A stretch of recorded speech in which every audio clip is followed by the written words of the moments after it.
Good evening and welcome to the Sideline Sports Podcast, live stream, whatever we call it. It's amazing. You know, I remember a time when podcasts, you said podcasts, you had to go get an app and it was just audio on a phone. And I love that there is now video and all sorts of cool things that we get to do. And I'm excited for tonight because Coach Espe, Falcon baseball coach, is going to come on and just chat.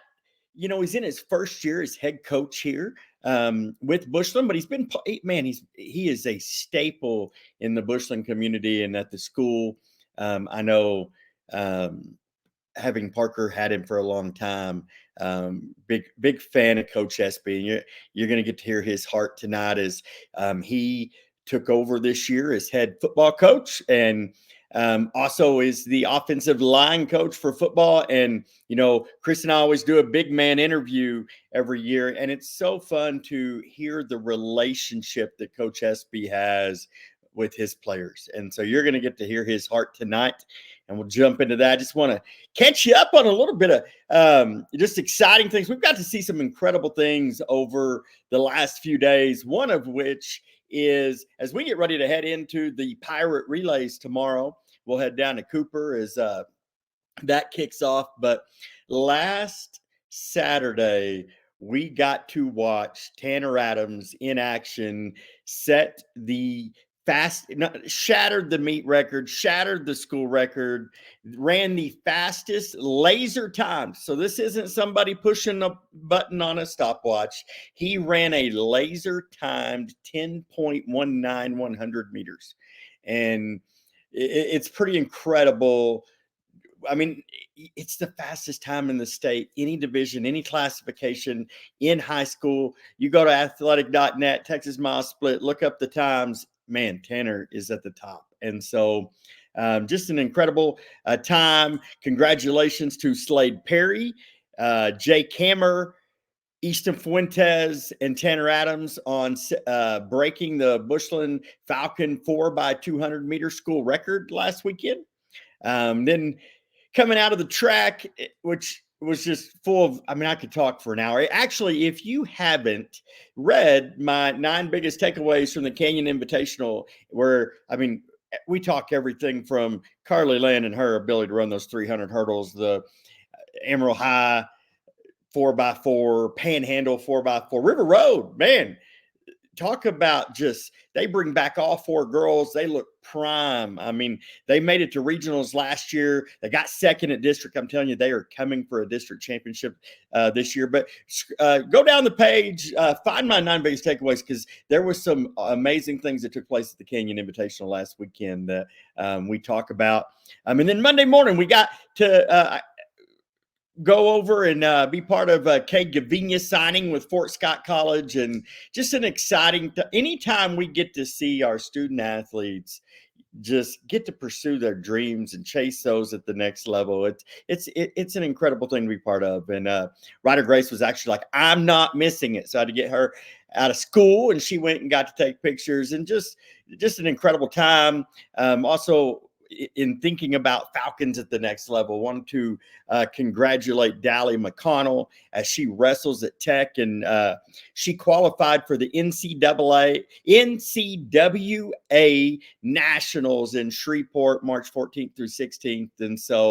And then last night we headed down to New Home we headed down to Plainview at Wayland Baptist to face off with New Home, and just a big time baseball matchup, getting to be on the call for 2 heavyweights, because you had a 3A heavyweight and a 2A heavyweight meeting in the middle, just challenging themselves. And Logan Addison for New Home was on the mound. The Texas Tech signing. If you are a Texas Tech fan and you cheer on the red and black, you should be fired up. Logan Addison is an incredible pitcher.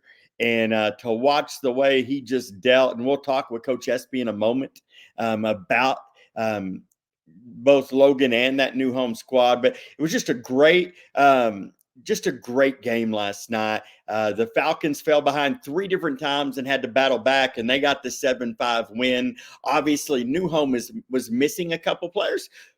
for a very good reason. New Home's boys basketball team qualified for the state tournament. And so a couple of their baseball guys were on their way to San Antonio. So good luck to the Leopards as they head down there for state.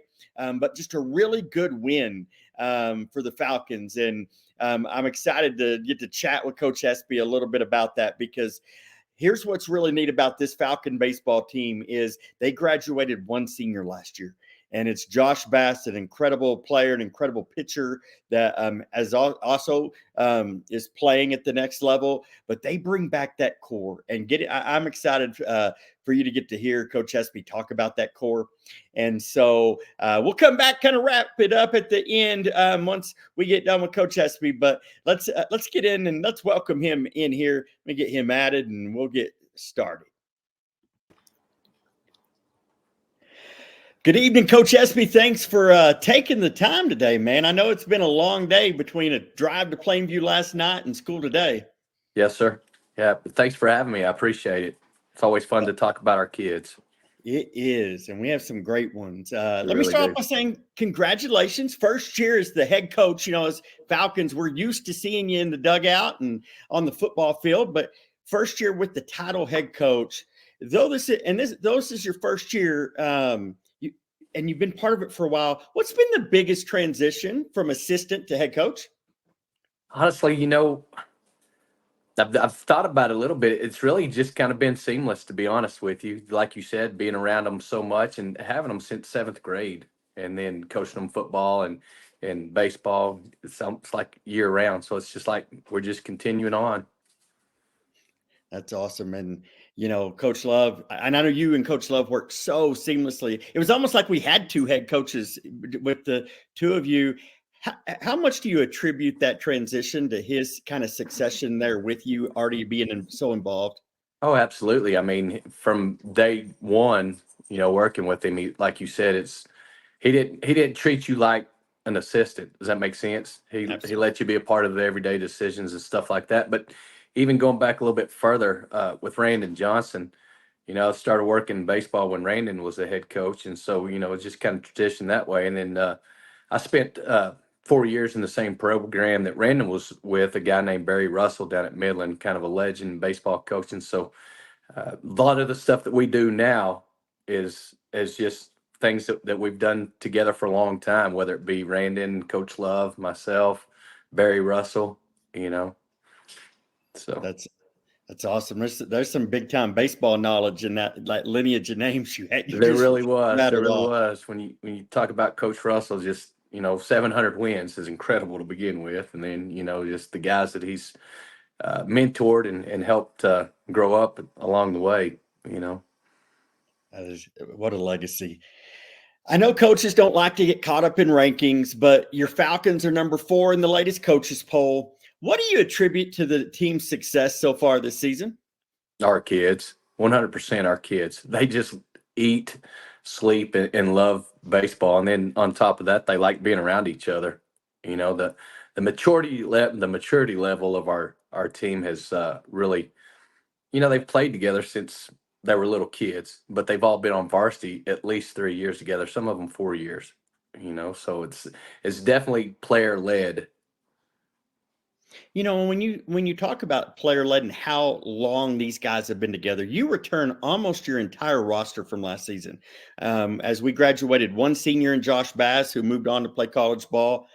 So this is a squad that's faced its fair share of adversity, especially last year, because you didn't have a true home game. Everything was played away from home. You're on a bus for practices a lot of the time. What does it mean to this year's team to have that much experience in the dugout? You know, that's a great question, because like you said, not having a place to practice, playing in a different ballpark every single game, it seemed like one of the things that's really been good to watch this team mature and grow with is just their attitude towards each other. You know, in the past, sometimes the adversity would hit or a guy would make a mistake and everybody was kind of afraid to say anything to each other. You know what I mean? Like, I don't want to hurt my friend's feelings by saying, hey, you know, pick it up or whatever. And so that's taking place in the dugout now. So it's definitely player led that way, but also on the same hand, they don't get down on each other. You know, adversity happens. We understand that. That's part of life, and that's one of the great things about this game is how do you deal with adversity? And so when bad things happen, they don't mind taking criticism or coaching from their fellow players. And on the same hand, they don't dwell on it. They move on. Does that make sense? It does. And last night, a perfect example of that. I was actually messaging with Max Rodriguez afterwards, telling him how proud I was because he had a bad inning in the field. I mean, especially by Max standards, he has a bad inning. But yet he came back and had 2 clutch at bats. I mean, we're down 3-1. He gets a big infield hit that turns into 3-3, and then he comes back and gets the game winner, or what would end up being the game winner later. And I told him, I said, my actual text to him, I actually just pulled it up. I said, adversity reveals character. Absolutely. And that is the perfect example last night. It really is. And let me back up a little bit further. Those errors are attributed to me. I put him in a spot that honestly he hadn't played in yet this year. He's practiced there some, but he hadn't played there. After Cade pitched last night, I asked him, how's your arm feel? Where do you feel more comfortable? Where do you want to go to short or do you want to go to second? And he said that he felt better at second. So I said, hey, Max, you're going to jump over and you're going to play short, and DJ's going to go to third. And he said, no problem, coach. Just that kind of attitude. I mean, I can't speak well enough about all my kids, but Max Rodriguez is one of the first that will just go do anything that you ask him to do. Max, I need you to run through that brick wall and make that catch for me, and he's going to try. So I put him in a tough situation, and he dealt with it very well. He did. And so, and speaking of just dealing with it and just coming together and overcoming adversity, last night, we go on the road to Plainview. You're taking on 2A top 4 ranked team in new home, team that featured Logan Addison, the Texas Tech signee on the mound. It's a back and forth game. We battle back. I think we actually trailed in that game 3 different times when I went back and watched it. Yeah. But how big is winning a game like that for your team and just the belief and being able to build on that as you get ready to head into district play and turn your eyes towards the playoffs? Well, absolutely. When we started scheduling this year, we wanted to up it up just a little bit. And new home we knew was, they were in the state tournament last year and they have Logan Addison, and we knew we were probably going to get to see him, but facing that kind of adversity now gets us to where we want to be later down the road, to help us accomplish the goals that we've set for ourselves and the things that we say we want to do and where we want to be. You got to see guys like that. So, man, just being able to, first of all, play a game like that where it was back and forth and it could have gotten out of hand. If you'd have told me at the beginning of the game, Coach, you're going to have 6 errors and you're going to have a chance to be in this game, I would have said, there's no way. There's absolutely no way. But we battled through it. We overcame it. And I think when you play tight games like that and you can handle a little bit of adversity, man, trial by fire, it makes those games down the road maybe not seem as big as they are. No doubt. Yeah. When you've stood in the box against Logan Addison, you're not going to see much better any other time. And so not at all. Not at all. Speaking of last night, before I go on, how's DJ's face? I know a lot of Falcon fans saw him take a pretty good shot. DJ's one of the toughest kids I've ever been around, honestly. He looked up, balls up in the lights, and he lost it in the lights, and it just came down and it hit him square in the nose. And so he's got a nice little cut on his nose, and the kid just laughs about it, makes fun of himself, and moves on. I talked about that on the broadcast. They don't get much tougher than DJ, but it was impressive. Most of the time you're going to see that guy come out of the game and he just picks up his glove and straightens up his sunglasses, and we're back to playing ball. Here we go. Yeah, absolutely.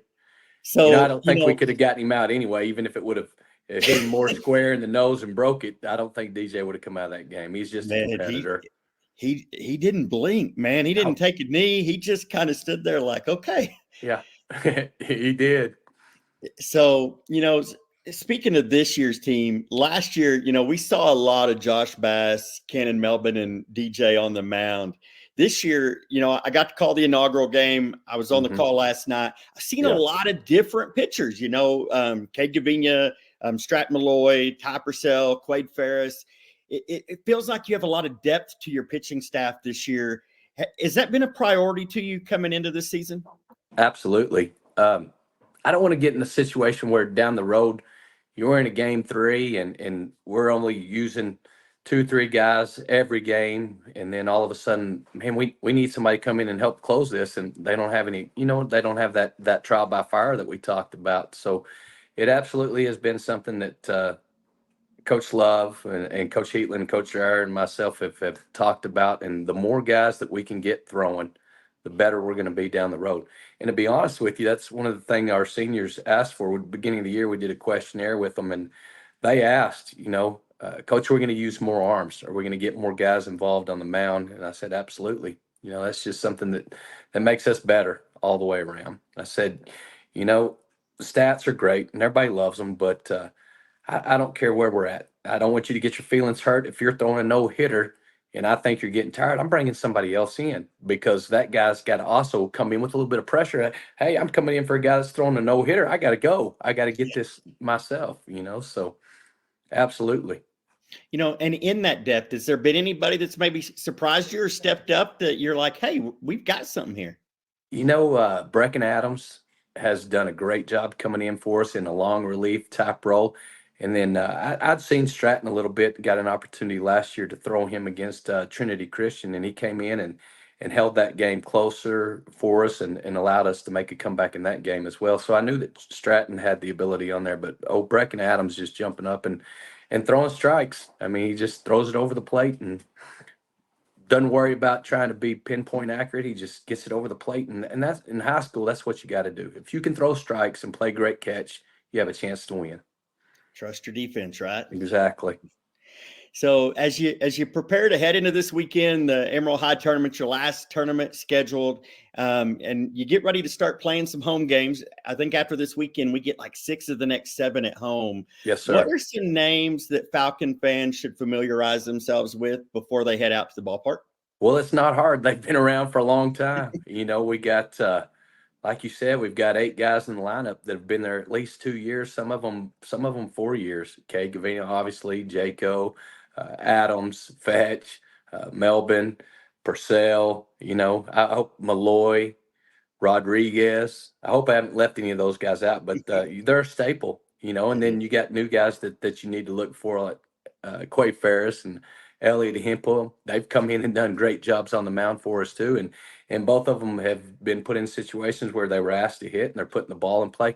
Noah Kraus, I can't say enough good things about Noah Kraus. He makes us better defensively, I believe, when he's on the field. Just his effort, his attitude, just the way he approaches the game, and then unselfish. You ask him to put down bunts, he's going to put bunts down that move people around. And the one he laid down last night was huge for us. Big. So, yeah, and then the play he made to end the game was oh my gosh, fantastic. Can you believe that? I'll be honest, off the bat, I didn't think Noah was getting there. And then he makes the play, and I'm all fired up. I probably got I got football excited for a baseball play. I love it. You know what? Kids always ask me, Coach, which one's your favorite? And of course, growing up, you didn't have the club stuff. You didn't just one sport. So I can't tell you, Stephen, if it's a Friday nights coaching the offensive line, or if it's Tuesday, Friday coaching baseball. I just love it. I love being around our kids. That's what makes it fun. And both games, man, it doesn't matter. Let's just go play. Amen. How about, and I didn't plan to, but I just thought about him because he made some big plays in the 6th and 7th inning. You came into this year, your catcher doesn't return, dealt with some injuries in the offseason, decided he wasn't going to play this year. How big was Bryson Jimenez behind the plate? Because, man, in that 6th and 7th, I mean, he got us out of a bind when they couldn't get the bunt down.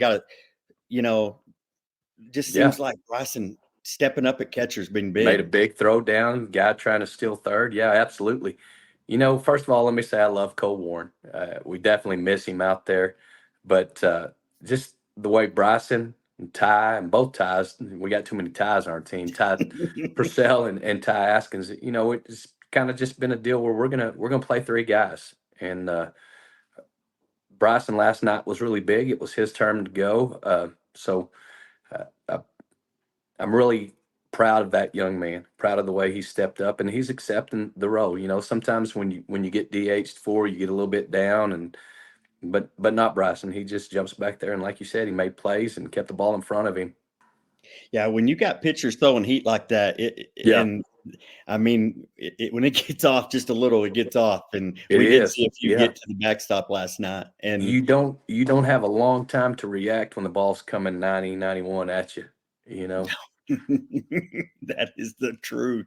Absolutely. Um, you talked a minute ago about your goals and wanting to reach those goals. When this season is all said and done, what are some of the goals that you hope to look back on that your Falcons have accomplished? The cliche thing is, as everybody says, of course we want to win district, of course we want to win state, and yes, those are absolute true goals. But I had an opportunity in 2002 to coach in a state championship game, and we actually lost that game with 17 seconds to go, and my daughter was 4 at the time, Stephen, and it was my third year of coaching. I was a young coach, and it was all about winning at that point, and so I get down there on the field, and my little girl's got tears in her eyes, and she says, "Daddy, does that mean we're not champions?" And I looked my little 4-year-old girl in the eye, and I said, "Yeah, I am. We're not champions. We lost." So then I drove from Midland back to, or from San Antonio back to Midland in the bus the whole way. I thought, man, you just told a 4-year-old girl she can't be a champion because she lost a game. And you know what? There's just so many different ways in life that you can be a champion. So, yes, we want to go win district. That's obviously goal number one. Then we want to play for a long time in the playoffs, and hopefully at the end of the thing, we're holding a trophy at the end. But the thing that I really put my hat on and that I hope for is that in 10 years, these guys will still be friends, and they're going to come back and they're going to want to be a part of the program that we've started, a program that they've been with, for a long time. And it's just a family atmosphere. That's honestly the biggest thing that I preach is just family. And let's let the chips fall where they may. Man, that's good.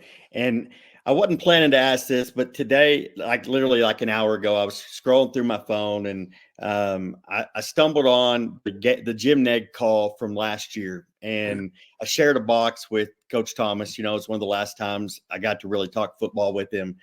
You've got to coach alongside some really great coaches. What are some of those guys that have maybe had the biggest impact on you? Gosh, Stephen. Um, I turned 53 yesterday, so I've been doing it forever.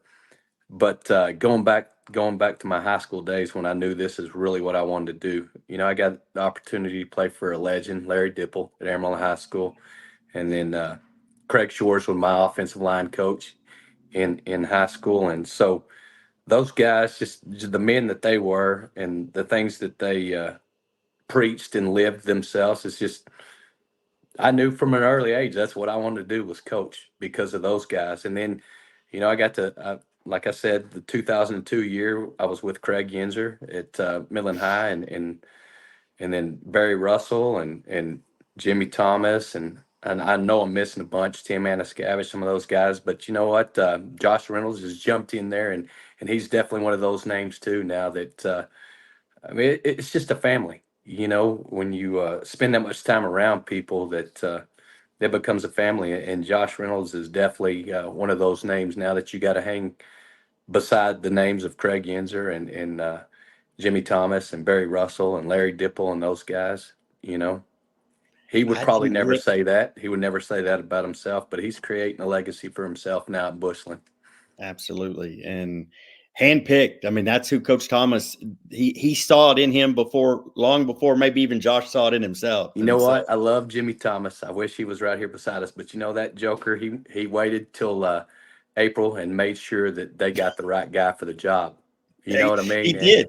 made sure he had that planned out absolutely. So I love him, and I praise him for that too, because Josh has been great for all of us.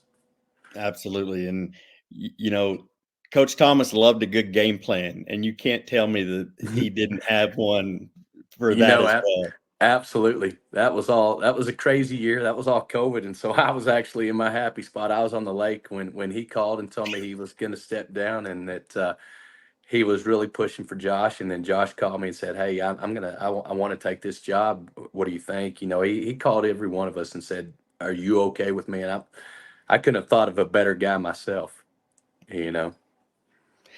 Man, I didn't realize you played for Craig Shores. I did. Coach Shores, guy, he was a young guy, Don't tell him I said that, but he was a young guy. I was a junior, I believe, when his oldest son Brant was born, and then Kaylee also. So yeah, been around Coach Shores and Laurel for a long time.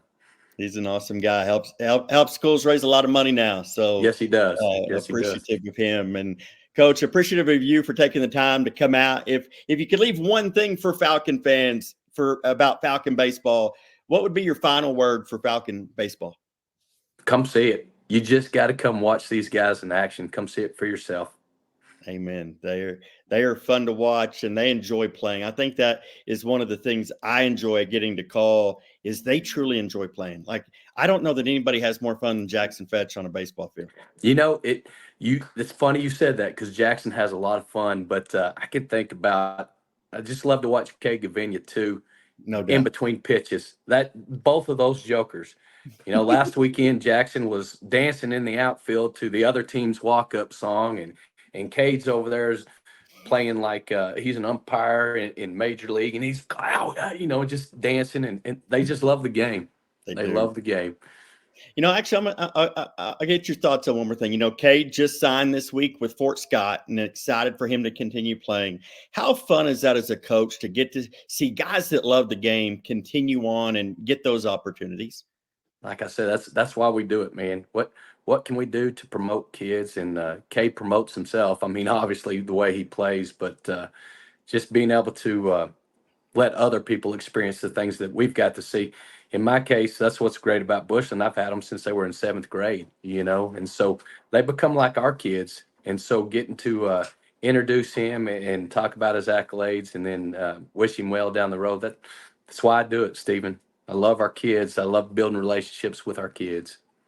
Well, Coach, we appreciate you. And so thanks again for taking the time. I know you got a busy week as you head into a weekend tournament and you drove a bus this morning. We were talking about that before you came on. Absolutely. And I think sometimes as fans, they get to see it from a distance, but man, all of y'all, just everything you do, literally from the bottom of, as a parent who has a high schooler, man, thank you. I appreciate you.